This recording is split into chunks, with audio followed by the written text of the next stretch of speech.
Hey guys, what is going on? I hope you're all doing well, and welcome to another tutorial video. In this video, I'll be explaining to you guys how you can use Notion to write down code, so let's get right into it. First and foremost, Notion is an application for both PC and for mobile devices, and it is pretty much a journal type application or an application in which you can make notes and write text of any possible form.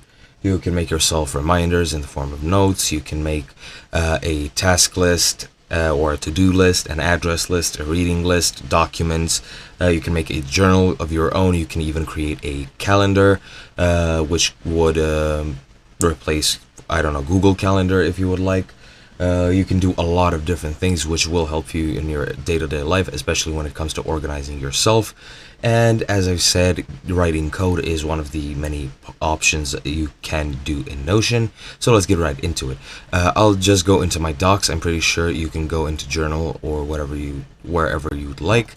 I'll just go into docs and I'll create a new document, which I will call code. And now that document is created, I just click on the pencil. Well, no, not the pencil, but this. Just click on the item and it will be opened. Now that it's opened, you can make it full screen just so it's easier, and here you can just start writing whatever you want. Now, as you can see, if I write it down, it will create a text block with this plus next to it. However, this is not the code that we want, and the code that we want is made this way. Just click on the plus, which appears when you hover over the text line that you are currently at, and just type in code, and as you can see, code pops up. Now you've created a code block, and you can just write whichever code you would like.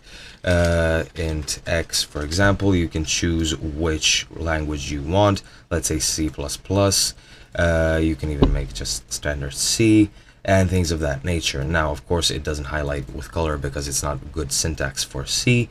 However, you can also wrap your text or wrap your code just like this. I don't remember what it exactly does. However, that is a useful way to that is a useful piece of information to know. But yeah, that's it in general. I hope you guys enjoyed. I'll be seeing you guys next time.